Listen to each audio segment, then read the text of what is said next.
It was one of the most popular cartoons of the 1990s and helped to launch a major movie franchise, X-Men the Animated Series, next on Impact Cartoons.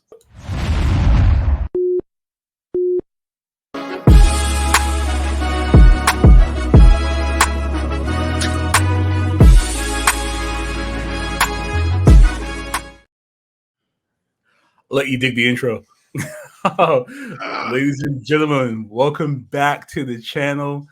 Today we have a special guest who you'll be seeing from time to time if you haven't seen his face already.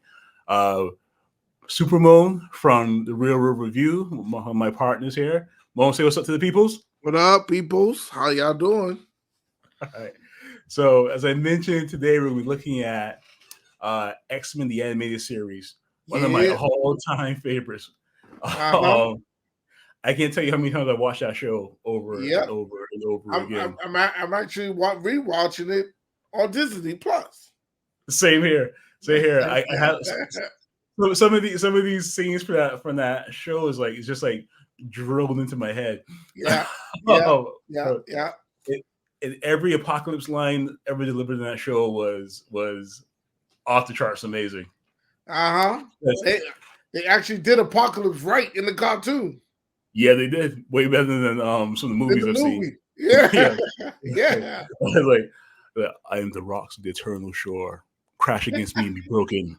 I was like, I already said that at least once a day. Nothing better. Let's jump into it here really quick. So, X-Men, the anime series. Let's go back a little bit. 1991, Margot Loesch became the head of a new product called Fox Kids Network. I believe it was official name.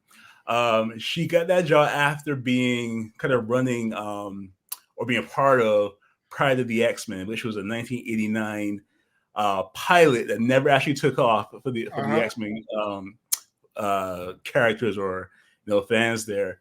So what happens next is fast forward to 1992, and we had the debut of X-Men the Animated Series in October 92. Ran 5 seasons until October of 1997.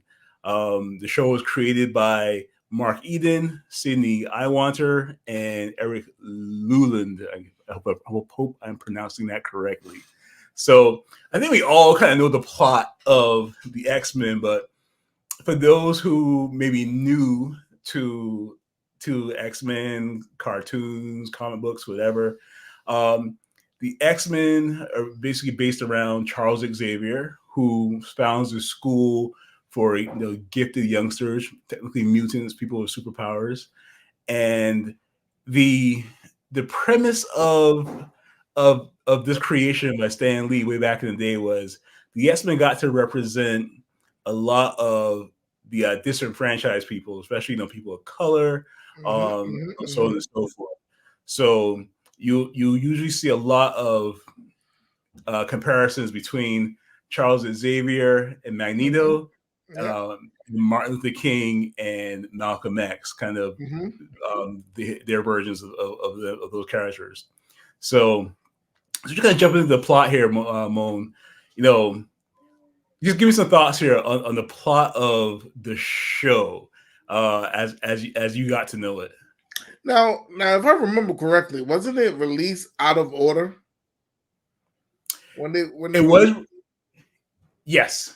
They released it out of order. But the plot, I think, the plot on this was perfect. And this is, let me put it like this: this cartoon is what introduced me to superheroes. A lot of people, yeah. So this was my springboard to superheroes until after I met you, then I started to venture off on the DC side. But I was an all X-Men Marvel guy when I first started off because the people I love, as you know, my favorite character, period, out of DC, out of anything, is Magneto. Don't go through the character yet, Mom. We got characters coming up. Oh, okay. All right, sorry. But to address your, go ahead. But yeah, so the plot, I thought the plot in this was perfect. I think the storylines, they actually had storylines of love, storylines of like a love couple with someone on the side trying to get in the door, you know what I mean? So you had it all. You had unwanted kids per se. Yeah, everything was there, man. I thought the plot line was awesome. And the story it was so amazing the way they did that too. It was they took the characters and all the storylines from the comic books, and added to that plot. And they took a lot of what Chris Claremont, he wrote the X-Men for 20 years, and they took a lot of his their stories directly from what Chris Claremont wrote. Yeah, and it was great to see it on screen. I mean, something like Days of Future Past, you know, a little bit of God Loves, Man Kills. That one was particularly, I don't know, I found it a little scary, that particular storyline. But yeah, plot wise, they did an amazing job of integrating the original writings into the TV show. Yeah, I would agree with that. And I didn't know that at the time because I wasn't a big comic book head at the time. But going back and doing the research on it and looking at it, I did start to see like, oh, they got it from this comic book. Oh, they got it from this comic book. Because, you know, I still don't read the comic books now, but I go to the YouTube channels of the people who break down the comic books. And then I'll be like, oh, that's where that cartoon got it from. So I'm not gonna lie and say I'm out here reading the comic books now, because I'm not. But I go to those channels and I listen to them break down the comic book. I'm with you on that because I'm the same way. No, the Rob Jeffersons of the world, the Blur Without Fear of the world. Yeah. Those guys are amazing what they do, and that's the only reason why I can keep up with all these books that comes out, because they are on top of their stuff, and they're machines when it comes to producing content like on a daily basis. I don't even know how they do it. So which is amazing. But to something you said earlier, a point you made earlier about being released out of order, that was something that happened because of money, because of the cost of producing the show. Was I guess kind of high for a cartoon, but there was different studios involved, and there's a lot of things that happened in the background where the animation changed because the studio changed, and some of the episodes weren't ready, or for whatever reason one episode went ahead of the other that wasn't supposed to happen. But it was unfortunate it happened that way, but I'm just glad now we can have something like Disney Plus where we can just go and watch it in the correct order. In a way that's supposed to be watched.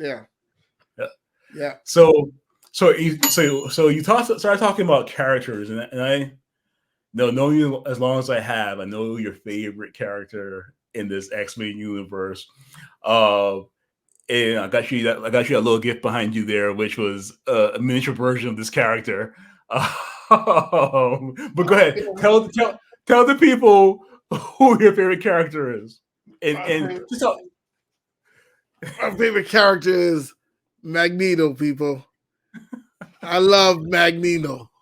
He is the best character ever created in any comic books, superhero, super villain, super anything world. He is amazing. Magneto.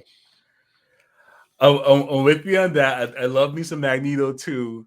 One of the great things about this show was, especially back in '92, it brought so many characters in.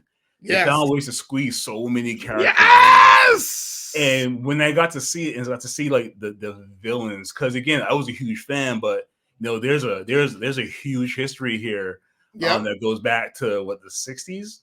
So Yeah, way before yeah, I was born. yeah, yeah. And to build and for them to integrate that into the story was great. But stories were great. But Magneto, Apocalypse, Mr. Sinister, like the villains that they brought out, and the villains that were part of this, like they really made the show for me And because they made the villains not like some um whack villains like a lot of the superhero movies and shows are doing today. You know, they made the villains a real villain. Like they put work in. no, so I agree with you on that. So when it comes to obviously the Magneto's your favorite, right? Yeah. So out of all the storylines, the other episodes you saw, is there a favorite Magneto moment or episode that you could think of? Ah, shoot. I Put you on the spot. I can't think of one right off the top of my head. I probably should have had one. I can't think of one right off the top of my No, head. it's fine. It's fine. I will tell you this though. If we keep going into characters, my second favorite character of all time and my third favorite character of all time are also in X-Men. This cartoon, and it's because of this cartoon. Who's that? Gambit is my second favorite character of all time. So that coming, yep. And then my third favorite character is Rogue because of their love story, of course. I love a love story. I love a love story. You were a big fan of the Cyclops, Wolverine, Jean Grey. That was trash. It's trash. I mean, I see and I understand why people loved it. Wolverine to me, I just never liked Wolverine. Wolverine was shady to me. You're pushing up on this man's girl. Yes, 100% yes. And the fact that became a meme when he's laying in the bed looking at the looking at the picture in the frame of her. Yeah. I think he ended up cutting out Cyclops out of the picture, if I remember correctly. But that was Wolverine definitely was not the most honorable of friends. Yeah, he was a creep. But everybody seemed to love Wolverine. Like if you talk to like 20 different people, I would say about 18 out of the 20 people would be like their favorite character is Wolverine. Oh yeah, he's definitely the most popular version of popular character, let's say, from the X-Men. Most popular member of the X-Men team. I mean, talking about going back to the comic books, like you couldn't find a comic book in the 90s that didn't include a guest appearance by either Spider-Man or Wolverine. Or both. Yeah. So would you say he's your least favorite character? Wolverine? Yeah, hands down. Hands down is probably my least favorite. I'm not a Wolverine guy. I'm just not.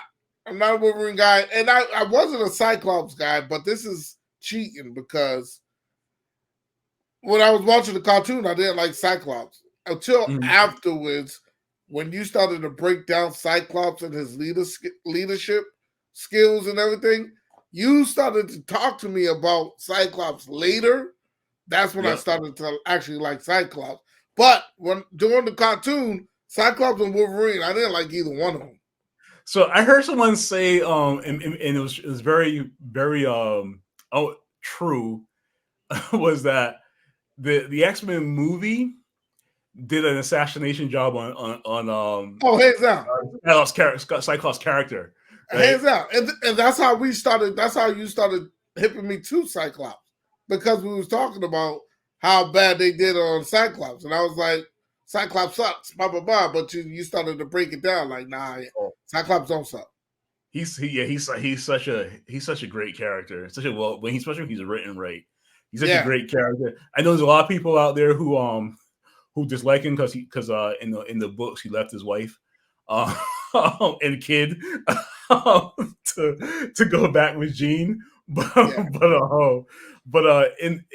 in the show he was kind of like, he was a soldier. He was like definitely the leader, and he was out of the members of the team. He was my favorite character.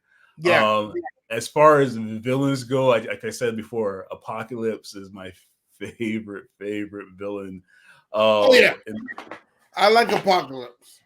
there was something about Apocalypse and the fact that how arrogant he was, and like Yeah. how powerful he was, and how he never really actually showed how powerful he was in these shows. Well, when But you're alive for that many centuries, I mean, I would only think that you would be arrogant like that. agree. I mean, I'm arrogant like that right now just because of being liking Apocalypse that much. Mimicking Apocalypse, structuring my personality after Apocalypse. That's why I'm the way I am right now. So the next thing I want to talk about was voice acting. Now, as much as I love this show and great as this show was, the voice acting to me was okay. Like, it wasn't super memorable to me outside of Apocalypse's lines. Yeah. And even some of the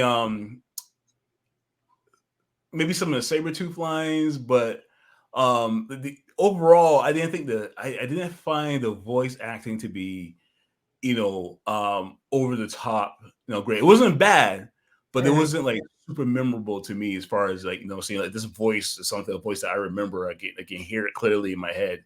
What do you think about that? What are your thoughts on that? So back then, I thought that of course I thought the voice actor was phenomenal. I was like, oh, this is the best thing ever, right? Because one of the. But now that I have been going back and watching it here and there, you're right. It's just okay. It's not. There's better cartoons with way better voice acting, like Batman, for example. Oh yeah, absolutely. So I can't say that it's one of the best voice acting cartoons, but it was good. It wasn't terrible, but it passed. It passed. I'll also give credit to and I'm sorry I don't have his name in front of me, but the actor who did Cable's voice, because Cable was one of my favorite characters in all of X-Mendom. Yeah. And I thought his voice in the show was one that kind of stuck out a little bit because it was kind of deeper, a little bit more gravitas to it. Again, it didn't wow me, but I thought that was one of the better ones that they had on that show. But up next, I want to talk a little bit about X-Men animated series and its legacy. Kind of just to highlight it at the time of this recording, we're still waiting for X-Men 97 to debut, which is going to take up right where this series, original 90s series, left off. So X-Men 97 is coming to Disney Plus. I want to say it's the end of this year, in 2024, sometime in 2024, I believe it's coming. But legacy wise, tell me, where do you think, or where do you see this as far as maybe overall cartoons, or especially 90s cartoons? Where do you see X-Men the animated series? I would say that this was probably one of the best 90 cartoon series, period, hands down. Not too many other cartoon series in the 90s can top it, or even can come close to topping it. I would say it's top 3.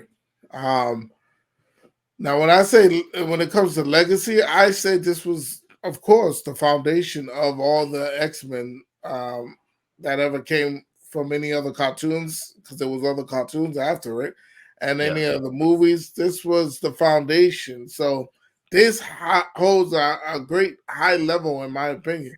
And to make it even more plain, if we take the movies, we take the other cartoons, I would say this is probably still top 2 out of all the X-Men ever created. You know what I mean? Like the movie franchise. The other cartoons, this is probably top 2 when you put the work together.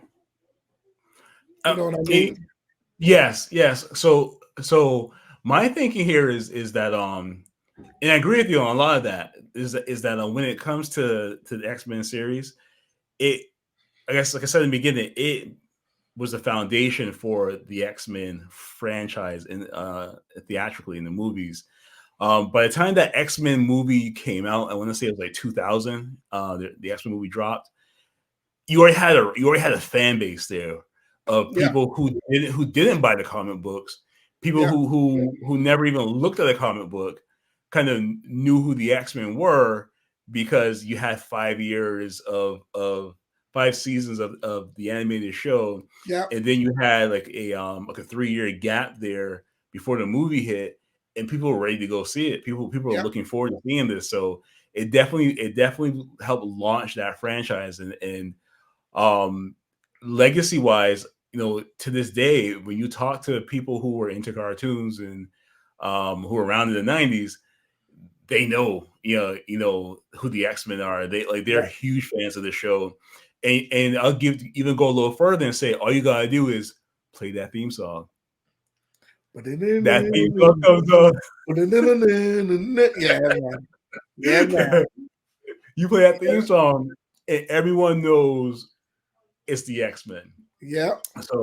So legacy wise, I think the legacy is up there. I want to say I agree with you. It has to be in my top three for my favorite cartoons for the 90s. Yeah. I It do definitely want to say, that when you say foundation, you're talking about just the fan base, because you're not talking about how it drew from, because they didn't draw from the movies or anything.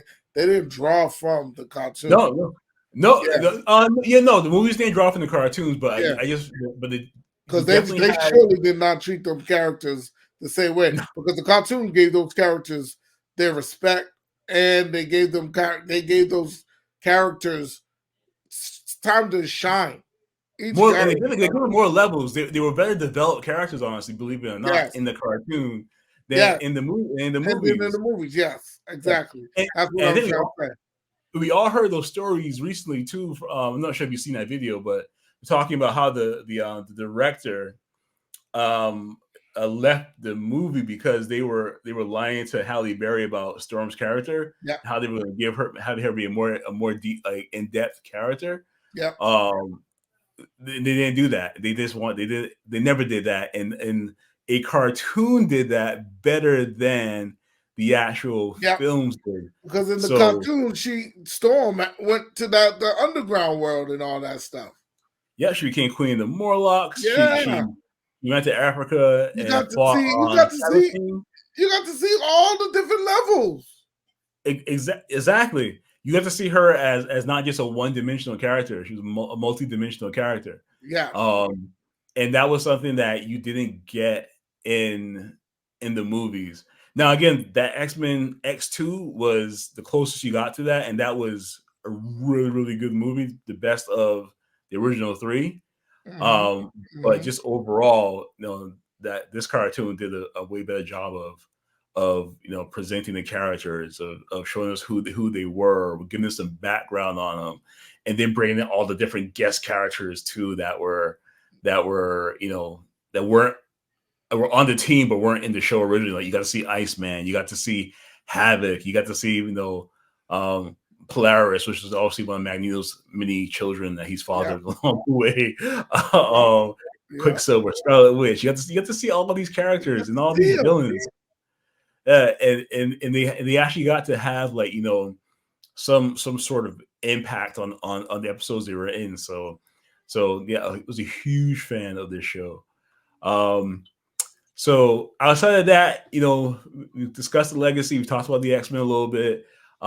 Any final thoughts here, Mo? Yeah, because we passed it, I didn't want to say, but I do want to give a little bit more props to the voice actor, because I think this is one of the only ones where the Gambit accent, I actually believed it and loved it. I think they did a good job on certain accents. So I don't want to say that they was trash, but because that accent, it's hard to do. I feel like it's hard to do, because it's a fine line of like when they did it in X-Men or the Wolverine, whatever. Yeah. It was trash. I didn't like the accent. But in the cartoon, that accent was on point. I can agree with you on that. Again, like I said, it wasn't that anyone did a bad job. It just Yeah. To me. But I do agree that Gambit accent was good. In that episode where they did his backstory as well, that was really, really good. Yes. And again, one thing that I loved about this show is that everybody got a backstory episode. Yes, everybody got time to shine. Everybody got time to shine. Love that. So outside of that, listen, everyone, if you haven't had a chance to watch X-Men the animated series, again, check it out on Disney Plus or wherever you can watch it.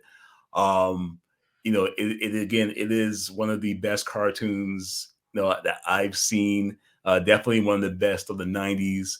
Yeah. Yeah. So outside of that, you can also check out myself and Mo on the real review coming soon. I know folks have been waiting for it, but we have a little bit more time to go. But we'll get you out some new episodes to real review, and some more movie reviews really soon. Outside of that, listen, thank you for your time. Appreciate you joining the channel. Don't forget to like, subscribe, comment. That's it. All that good stuff. All that good stuff. All right. Right. Later.